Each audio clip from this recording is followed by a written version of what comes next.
Maybe there's a lack of political nous at the top, and that there are these divisions between people who've been working together for some time. Well, here is the man of the moment, Sir Keir Starmer, out onto the stage, ready to address conference. The party faithful, obviously getting rapturous applause. We'll see a lot of that, no doubt, throughout his speech. But let's just go inside and await for the Prime Minister to start talking. Thank you.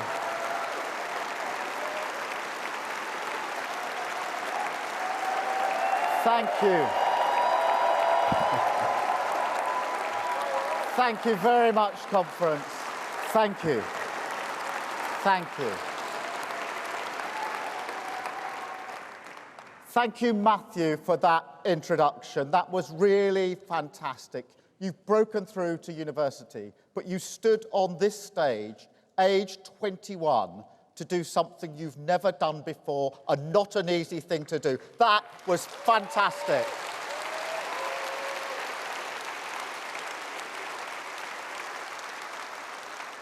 And thank you, conference. Thank you from the bottom of my heart. Thank you, conference, for everything you have done to fulfil the basic duty of our party, our Clause 1, so we can return this great nation to the service of working people. Thank you, conference.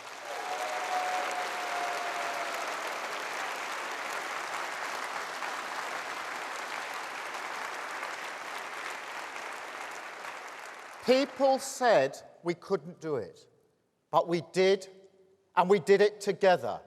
And look at this now. A record-breaking conference, the biggest attendance ever in our history.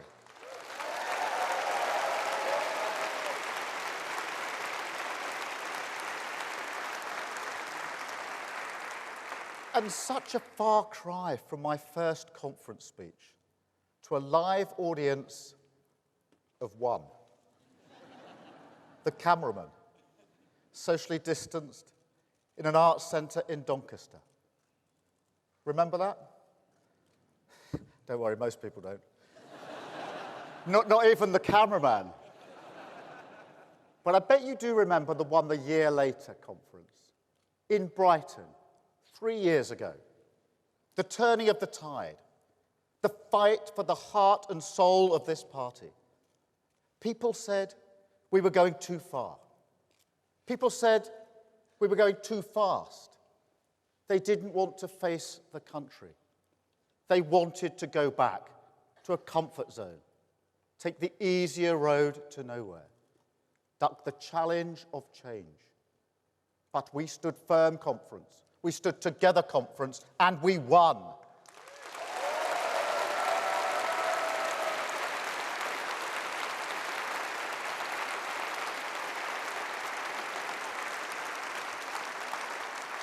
So take pride in your victory. Take pride that Labour won in every single region in England. Take pride that Labour won in Wales. Take pride that Labour won in Scotland.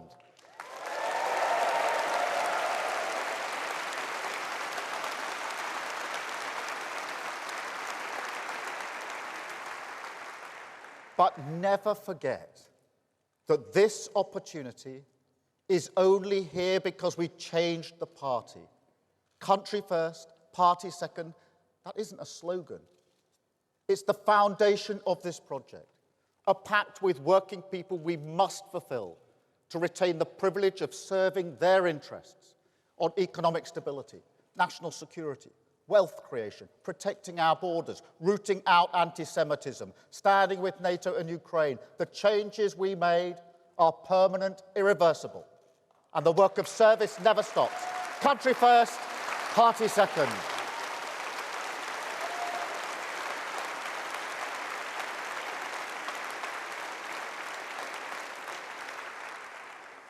But conference, for many people in this city, the speech they may remember was the one here 2 years ago. Because that's when I promised, on this stage, that if I ever had the privilege to serve our country as Prime Minister, one of my first acts would be to bring in a Hillsborough law, a duty of candour.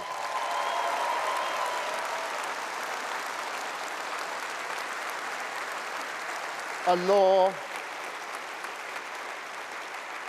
law for Liverpool, a law for the 97, a law that people shouldn't have had to fight so hard to get, that will be delivered by this Labour government.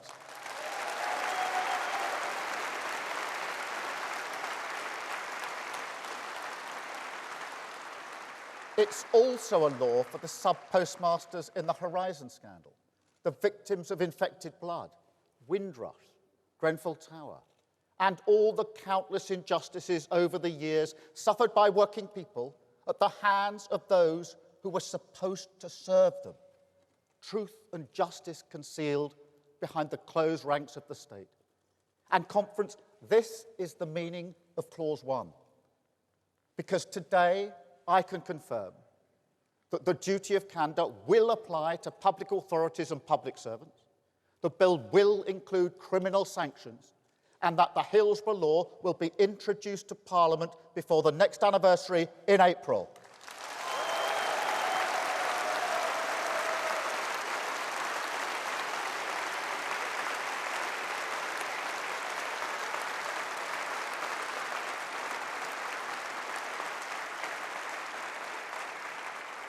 It's work that shows how a government of service must act in everything it does.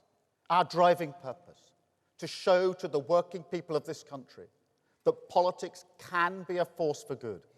Politics can be on the side of truth and justice. Politics can secure a better life for your family through the steady but uncompromising work of service. Because service is the responsibility and opportunity of power, the precondition for hope, the bond of respect that can unite a country, bind us to the politics of national renewal. Service doesn't mean we'll get everything right.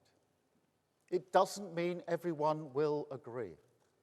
But it does mean we understand that every decision we take together, and that it is our duty to the British people to face up to necessary decisions in their interests. And I mean, conference, you know me by now. So you know all those shouts and bellows, the bad faith advice from people who still hanker for the politics of noisy performance, the weak and cowardly fantasy of populism. It's water off a duck's back.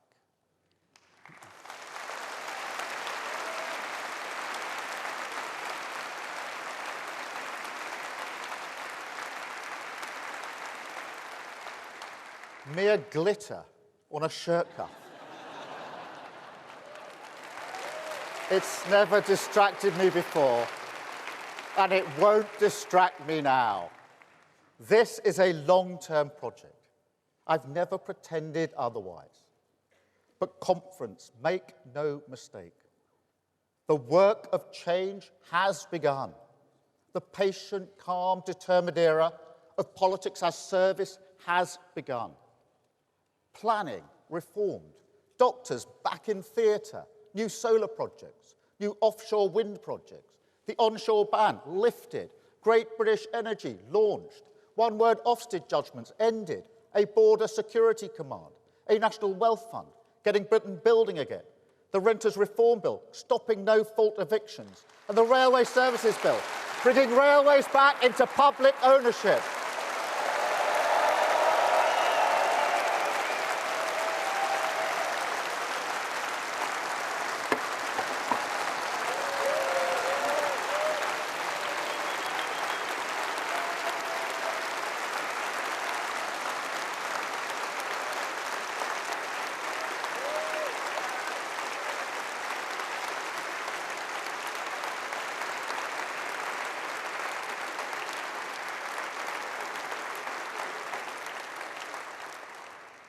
And we're only just getting started.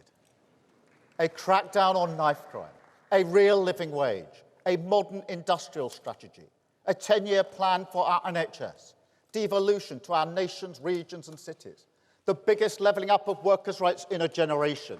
More teachers, more neighbourhood police, more operations, rebuilding our public services. Change has begun.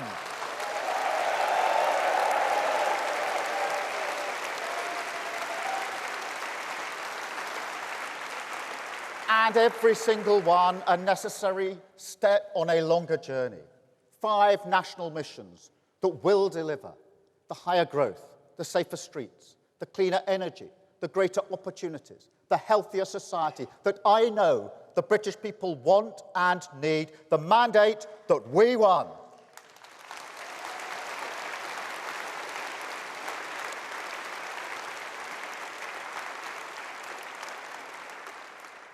But also something even more precious. Our economy stabilised, the foundations of this country fixed, Tory rot cleared away. So brick by brick, we can build a new home, a better home, built to last, built with pride, but above all built together, a nation rebalanced so that it once again serves the interests of working people. And through the power unleashed by that process, a renewal of who we are, a country that gives equal voice to every person, a country that won't expect you to change who you are just to get on, a country that doesn't just work for you and your family, but one that recognises you, that sees you and respects you as part of our story, a Britain that belongs to you.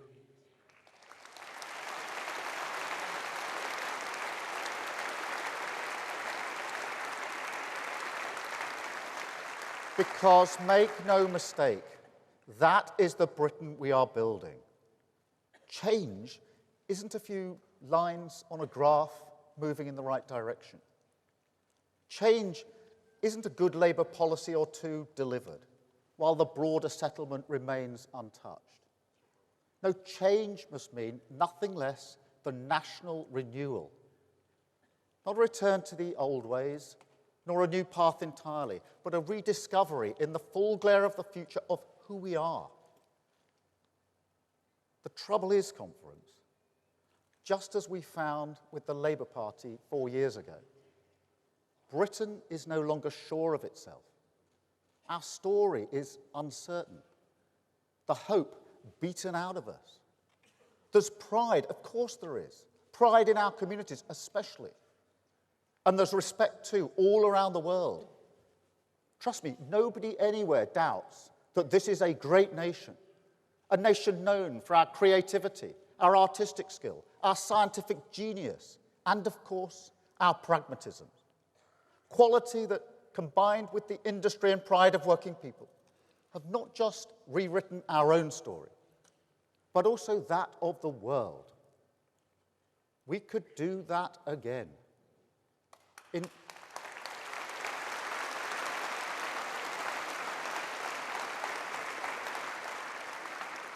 In fact, we must.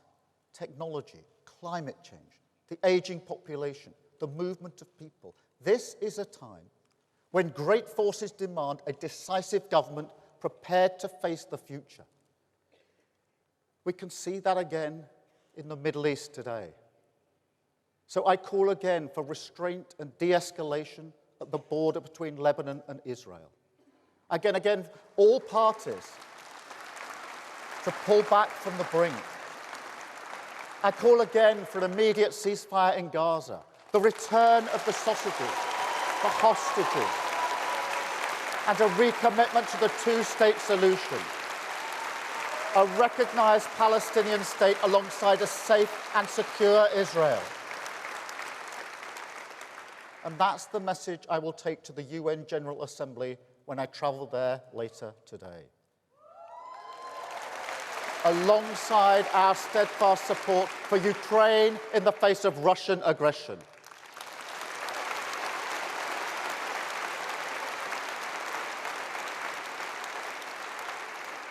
And in this uncertain world, I also pay tribute to our armed forces for all they do to keep Britain safe.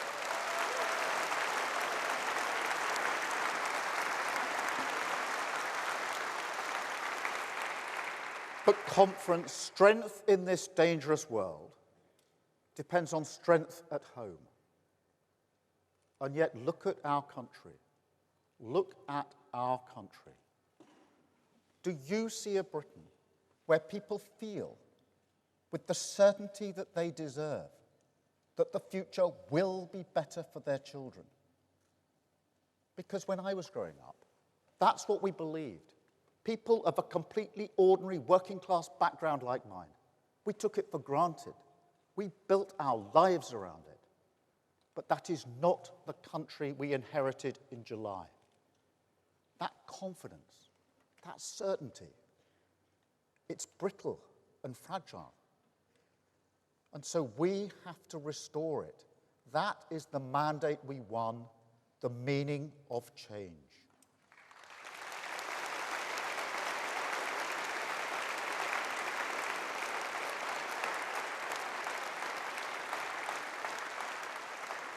And it all comes back to that question. Can politics be a force for good in people's lives? There's no time to waste wondering why people think politics has failed. We have to show what it can do for their lives. Restore, after 14 years of chaos, faith in the values that have always guided this nation. The stability, moderation, the common sense, keeping a cool head, staying the course, facing the future, the defiance of ambition, the determination of service, and above all, our faith, no matter the challenge, in practical solutions that work, not the easy answers that may well move a crowd, but do not move a nation forward. No conference.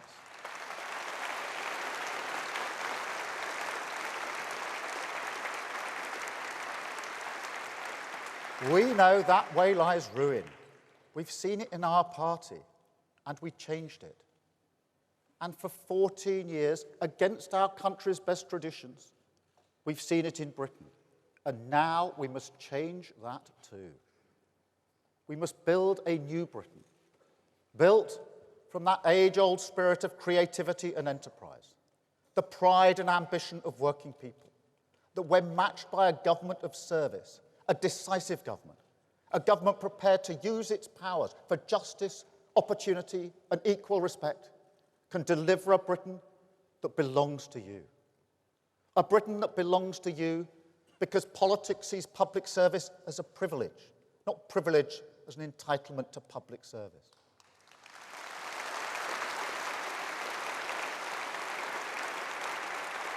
A Britain that belongs to you because government is mission-driven and serious, clear, measurable targets, progress displayed publicly, so every single person in this country can judge our performance on actions, not words.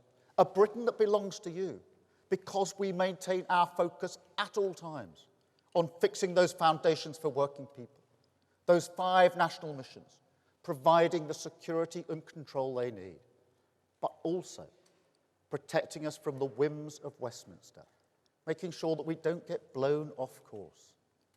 And a Britain that belongs to you because we came together, and together we built it, because this has to be a partnership. We won't achieve our missions alone. I understand the power and responsibility of government, the way it can make or break a life. When you're chief prosecutor, when you look into the eyes of victims who've lost everything, parents whose daughter was raped and murdered, as I did with Penny and John, trust me, you learn about what government can and must do. And I also know from the campaigners who have inspired me, Pooja and Nikita Kanda, Figan Murray, people who fight tirelessly against murder and terrorism so no other family will suffer their awful pain. Nathaniel Dye, who fights for a better NHS so no other person will suffer his fatal late cancer diagnosis. the families and survivors of Grenfell Tower, whose dignity for 7 years held up a mirror to this nation and asked us, do we really give everyone an equal voice? They have all shown that the difference between service and government, true service, is that service must listen to people far beyond the walls of the state and empower them to make our country better. Because trust me, that is without question the quickest way to clear away the Tory rot and build that Britain that belongs to you.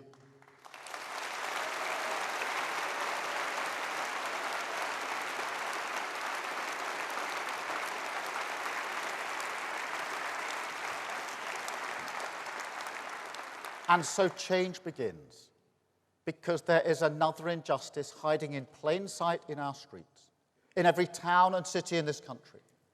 People who were prepared to make the ultimate sacrifice for our nation, who put their lives on the line to protect all of us, but who will not have a safe place to sleep tonight. We cannot stand by and let this happen anymore.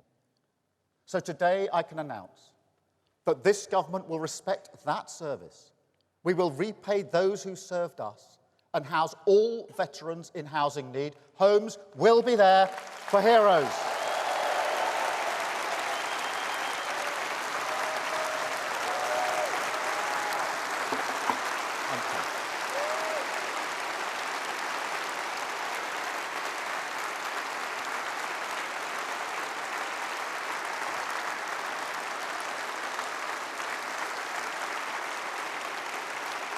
Thank you.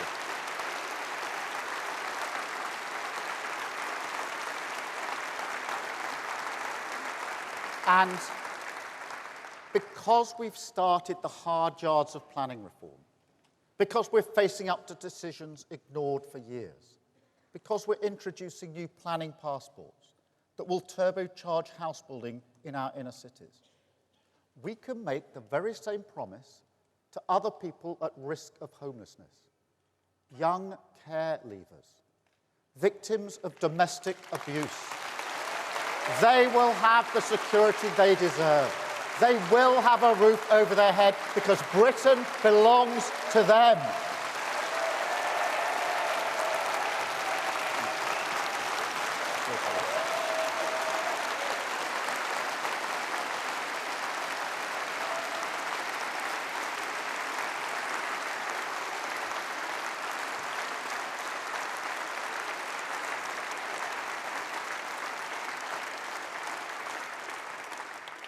And another thing, conference, another promise kept.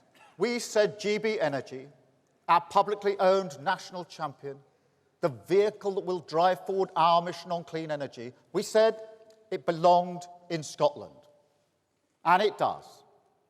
But the truth is, it could only really ever be based in one place in Scotland. So today I can confirm that the future of British energy will be powered, as it has been for decades, by the talent and skills of the working people in the Granite City, with GB Energy based in Aberdeen.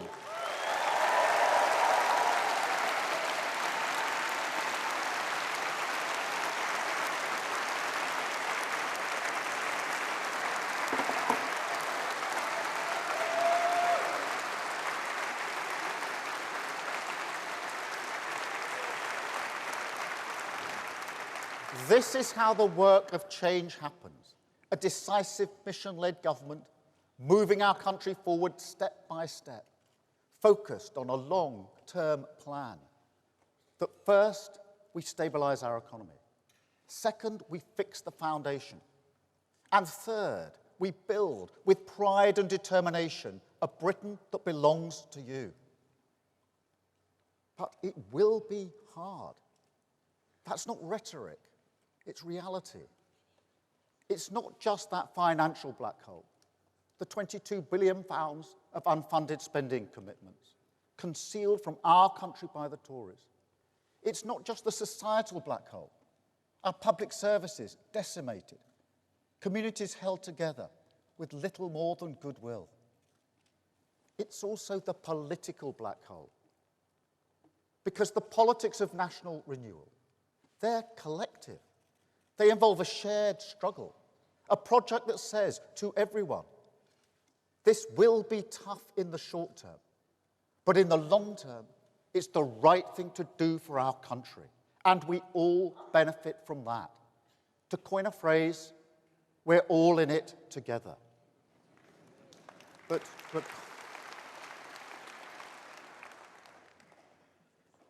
that's just it, isn't it? People have heard it all before, and they listened. I ran a public service in the early days of austerity. People did everything asked of them to find a way forward. They did it in the pandemic as well.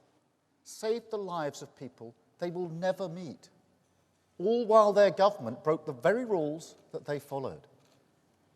And so people ask us now, as we seek patience in pursuit of national renewal, what will we get to show for it? I understand that. After all, what they're used to is a lie, an act, a charade, a performance. You may call it populism. Many people do. But I prefer to call it the politics of easy answers, because at its core, that's what it is. A deliberate refusal to countenance tough decisions, because the political pain is just too much. Party first, country second. Take Rwanda, a policy they knew from the beginning would never work, was never supposed to work. £700 million of your money frittered away on something that was never a credible option, because politically it was an easier answer. And just look at the difference you can make if you bring the curtain down on the show. A 23% increase in returns of people who have no right to be here compared with last summer. But it's not just Rwanda. It was the same story on everything. Energy security, the housing crisis, telling people they're tough on crime without building enough prison places. 14 years of performance. 14 years of exploiting problems, not solving them, mining the pits of division, searching them for conflict, fixing your attention on those issues, not on growth, technology, climate change, public services, the ageing population, the cost of living crisis, or any of the challenges that this country desperately needed to face up to.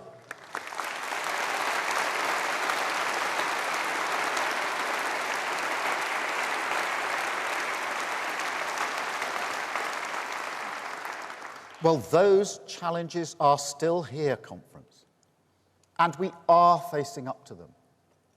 But do not forget what they did, and do not let them attempt to shift the blame, because the state of our country is on them.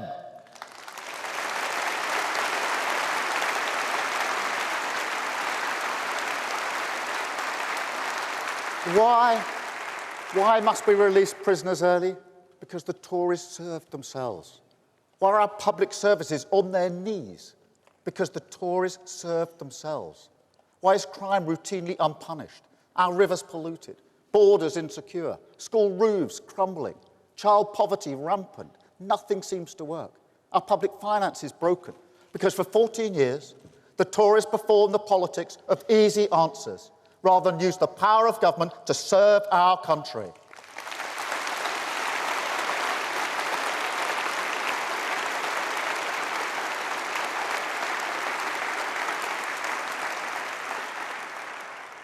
Yet still those wounds of trust must be healed. Still that question calls to us. What will we get to show for it? So let me answer that directly and address anyone nervous about the difficult road ahead. Because I know this country is exhausted by and with politics. I know that the cost of living crisis drew a veil over the joy and wonder in our lives, and that people want respite and relief, may even have voted Labour for that reason. So first, let me be clear.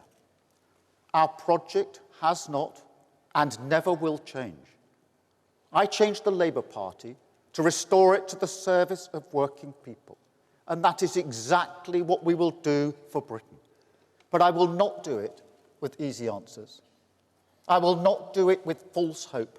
Not now, not ever. That's how we got here in the first place. So I know, after everything you've been through, how hard it is to hear a politician ask for more. But deep down, I think you also know that our country does need a long-term plan and that we can't turn back. The state of our country is real. However, I would also say this. This is a government of service. And that means, whether we agree or not, I will always treat you with the respect of candour, not the distraction of bluster. And the truth is that if we take tough, long-term decisions now, if we stick to the driving purpose behind everything we do, higher economic growth, so living standards rise in every community, our NHS facing the future, waiting lists at your hospital down, safer streets in your community, stronger borders, more opportunities for your children, clean British energy powering your home, then that light at the end of this tunnel, that Britain that belongs to you, we get there much more quickly.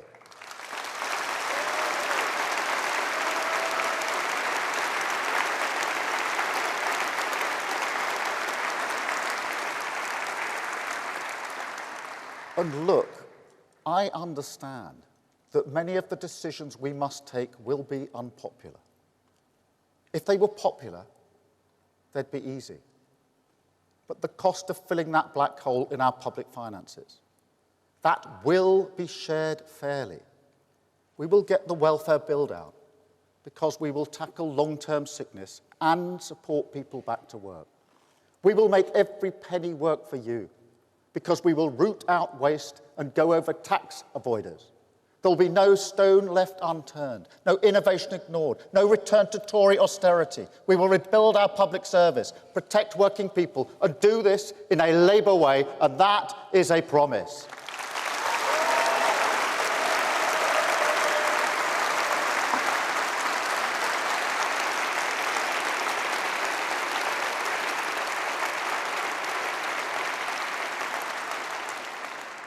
And if you can't take that on faith, perhaps because you're concerned about the winter fuel allowance, then I get that. As I say, if this path were popular or easy, we'd have walked it already. But the risk of showing to the world, as the Tories did, that this country does not fund its policies properly, that is a risk we can never take again. Stabilising our economy is the first step of this long-term plan. The only way we keep prices down, cut NHS waiting lists, and secure the triple lock so that every pensioner in this country, every pensioner, will be better off with Labour.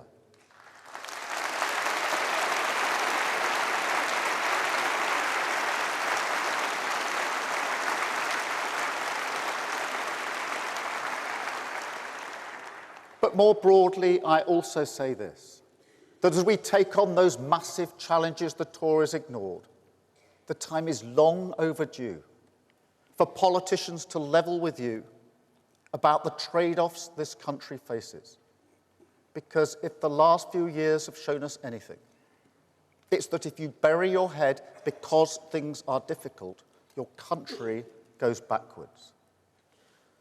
So if we want justice to be served, some communities must live close to new prisons. If we want to maintain support for the welfare state, then we will legislate to stop benefit fraud, do everything we can to tackle worklessness. If we want cheaper electricity, we need new pylons overground. Otherwise, the burden on taxpayers is too much. If we want home ownership to be a credible aspiration for our children, then every community has a duty to contribute to that purpose. If we want to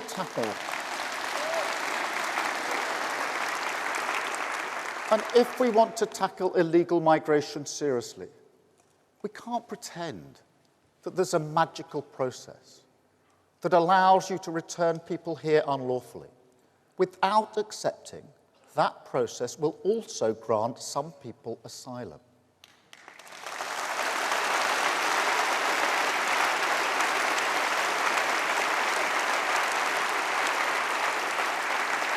And if we're serious about levelling up, then we must be proud to be the party of wealth creation, unashamed to partner with the private sector, and perhaps most importantly of all, that just because we all want low tax and good public services, that does not mean that the iron law of properly funding policies can be ignored. Because it can't. We've seen the damage that that does, and I will not let that happen again. I will not let Tory economic recklessness hold back the working people of this country.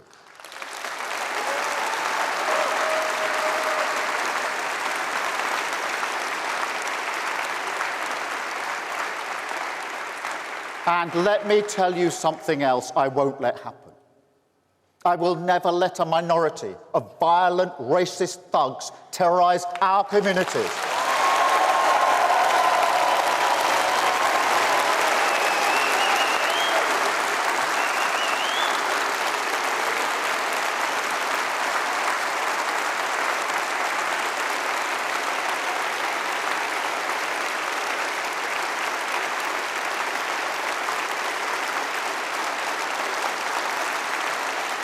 Thank you. Thank you.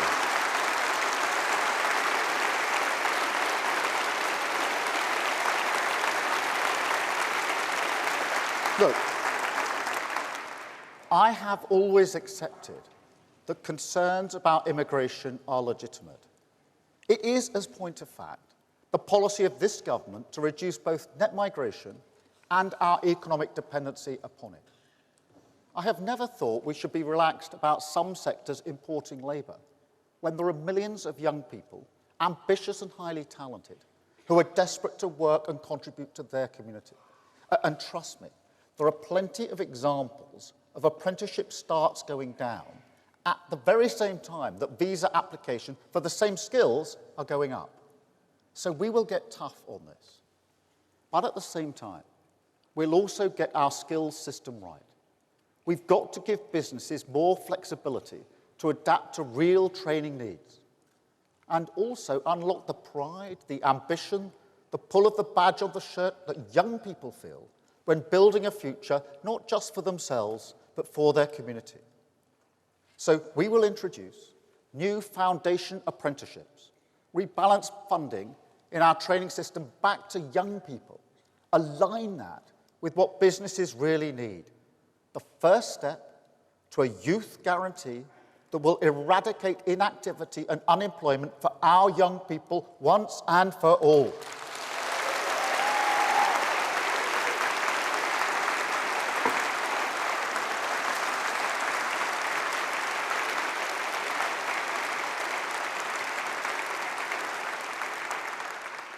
But conference, whatever anyone thinks about immigration, I will never accept the argument, made not just by the usual suspects, but by people who should have known better, who said that millions of people concerned about immigration are one and the same thing as the people who smashed up businesses, who targeted mosques, attempted to burn refugees, scrawled racist graffiti over walls, Nazi salutes at the cenotaph, attacked NHS nurses, and told people with different coloured skin, people who contribute here, people who grew up here, that they should go home? No. No.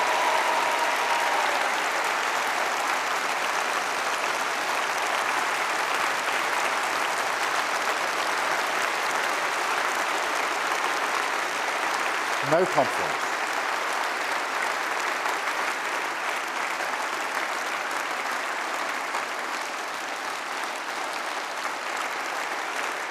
No conference. People concerned about immigration were not doing that because they understand that this country, this democratic country, is built on the rule of law, the ballot box, the common understanding that we debate our differences, we do not settle them with violent thuggery, and racism is vile.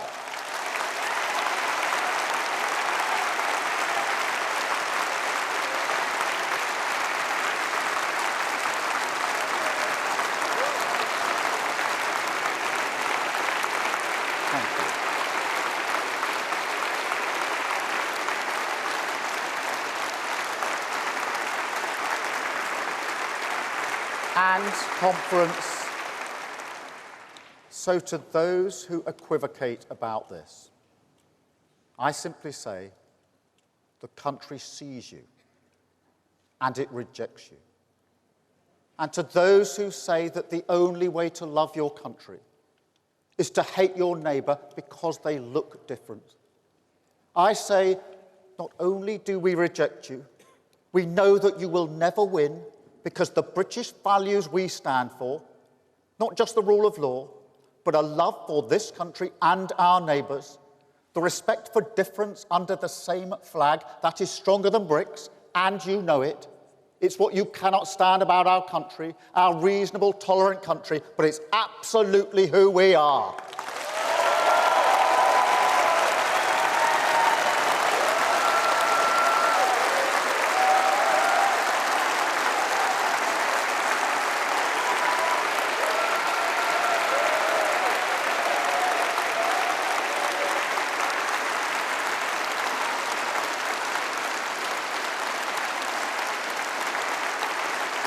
No conference.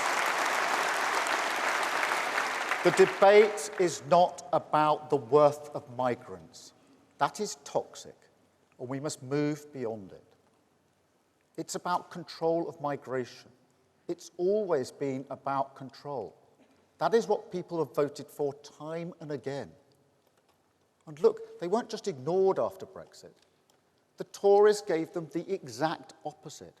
An immigration system deliberately reformed to reduce control. Because in the end, they are the party of the uncontrolled market. Now, don't get me wrong. Markets are dynamic. Competition is a vital life force in our economy. This is a Labour Party proud to say that. We work hand in hand with business. But markets don't give you control. That's almost literally their point. So if you want a country with more control, if you want the great forces that affect your community to be better managed, whether that's migration, climate change, law and order, or security at work, then that does mean more decisive government. And that is a Labour government. Taking back control is a Labour argument.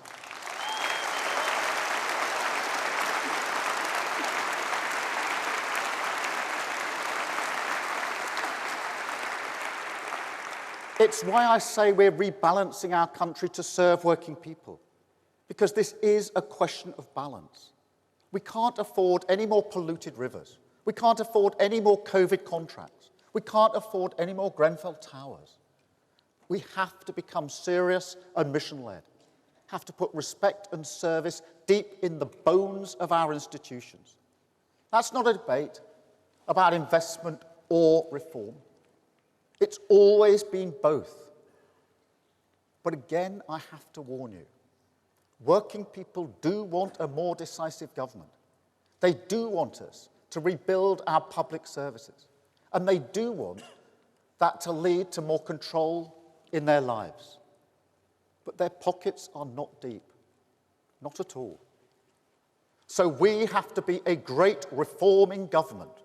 Our NHS reformed, so patients have more control over their health. Our energy system reformed, so our country has more control over its security. Police and justice reformed, so communities have more control of their street. Education reformed, so children have more control of their future. And our economy reformed, with the unique force that is economic growth, giving every community the breathing space, the calm, the control, to focus on the little things they love in life, not the anxiety and insecurity we have now. Because we do need joy. We do need that in our lives. And one place that has always done that for me, Conference, I told you about it last year. It's the Lake District. A place that my mum loved, not just because what it meant to her, her determination to show that she could walk in a place like that, but because of the beauty everywhere. And last year, I took my family to the old cottage where we used to stay as children in the Lake District. We walked up to the cottage, stood outside. It must have looked a little odd. And the couple who live there now, they came out. They were lovely. And when we told them why we were there, they said, well, come inside.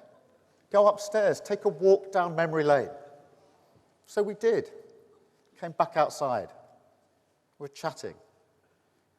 And then the woman stopped suddenly and said, someone's nicking your car. And I said, no, that's the police moving the car. And that really confused her. Anyway, at this point, her husband comes in and he says, you haven't clocked, have you? He's the leader of the opposition, a politician. And she stopped, smiled, laughed, and said politely, if I'd known you were a politician, I'd have pushed you down the stairs when I had the chance. The beauty of the Lake District and the heart of the British people in a nutshell. But seriously, when you're walking around in a place like the Langdale Valley, when you can see the grass there, every bit as green as it was 14 years ago, it's a reminder and an inspiration that yes, things change, and some things need to change, but some things do not.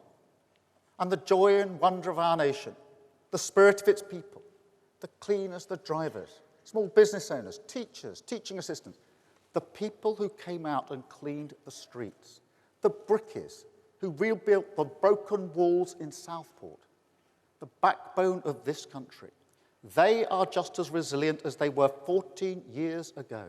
And no matter what loudmouths say on social media, their values are the same. So we will turn our collar up and face the storm. We will rise above the challenges that we've inherited. Because this is a country with fairness in the water, that believes in justice, and that wants working people to be respected.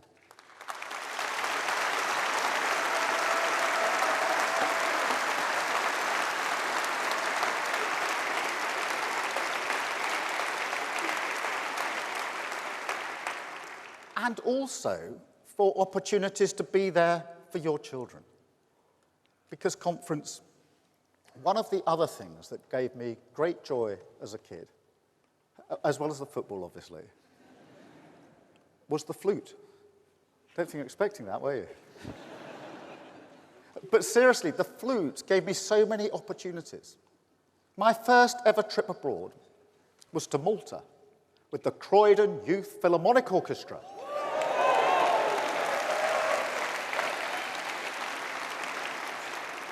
And I'm sure everyone here will know the feeling of being drawn in by music, getting lost in something bigger than yourself, or being moved by a book, a painting, a play.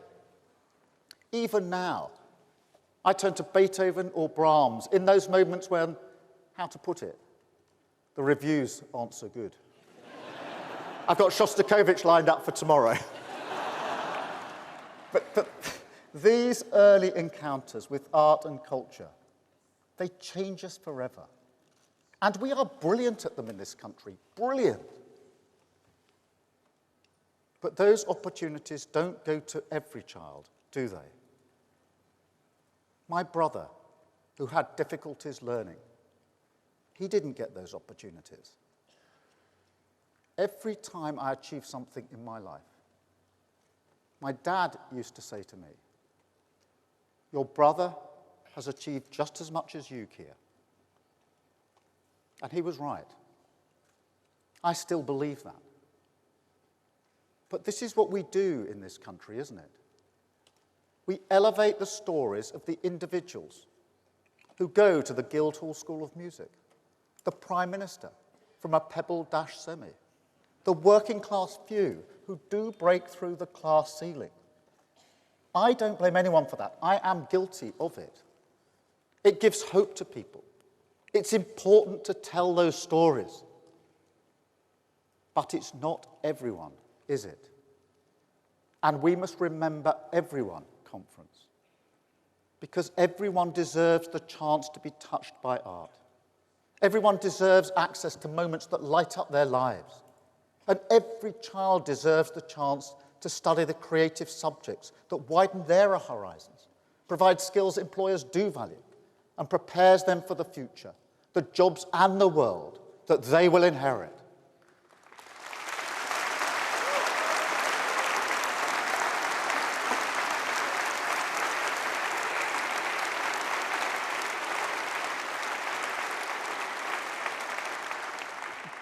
But more than that, every child, every person deserves to be respected for the contribution they make. My sister was a care. I think this guy's obviously got a pass from the 2019 conference. We changed the party.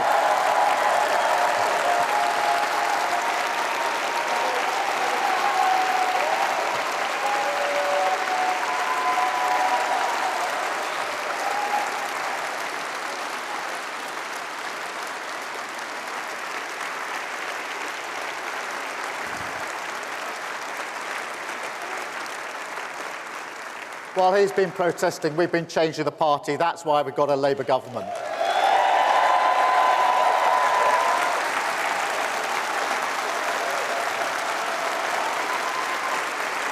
The conference.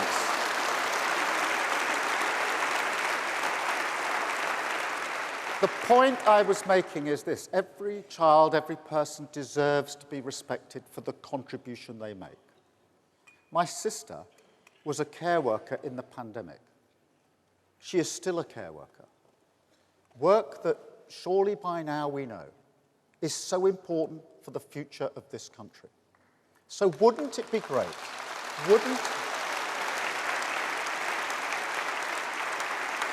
So conference, wouldn't it be great if this was always and also a country where, because of that contribution, that vital life-affirming work, she could walk into any room and instantly command the same respect as the Prime Minister?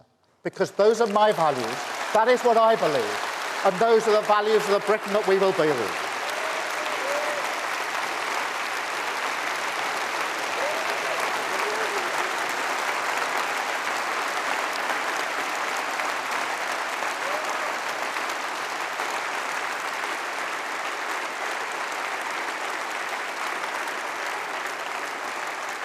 What will people get to show for it? They will get a country with its future back, renewed by respect and service, rebalanced towards the interests of working people, confident in its values and story, because together we took action. Millions who feel better off, without just being told they're better off by politicians, going to the supermarket without a calculator, because the nation's numbers now add up. More money in their pocket to do the things they love. More faith in their public services, because once again, Labour rebuilt them. An NHS facing the future. More security and dignity at work. Town centres thriving. Streets safe. Borders controlled at last. Clean energy harnessed for national renewal. New homes, new towns, new hospitals, roads and schools. A new future for our children. That is what people will get, and mark my words, we will deliver it.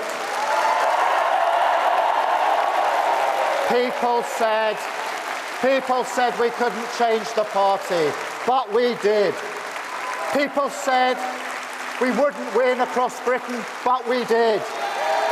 People say we can't deliver national renewal, but we can and we will. We will stabilise our economy, clear out the Tory rot, fix the foundation and deliver the mandate of change. A Britain built to last, built with respect, built with pride, because together we have shown that Britain belongs to you. Thank you, conference. Thank you. Thank you, conference. Thank you. Thank you, conference. Sir Keir Starmer ending his first speech to Labour Party conference as Prime Minister. They're all on their feet. They've been on their feet for the last few minutes. This was a serious and sober speech by Sir Keir Starmer. There are no sunny uplands yet. He's asking for time and patience, being embraced there by his wife Victoria on the stage. Rapturous reception here in the conference hall, as you would accept. But he's asking for time, a lot of time. 2 terms, really. It all sounded very much like 10 years that he's been talking about for this national renewal. Patience to rebuild a country that he says has been ruined. He wants to clear out the Tory rot. The question remains as to whether Sir Keir Starmer and Labour will be rewarded for what they would say is political honesty.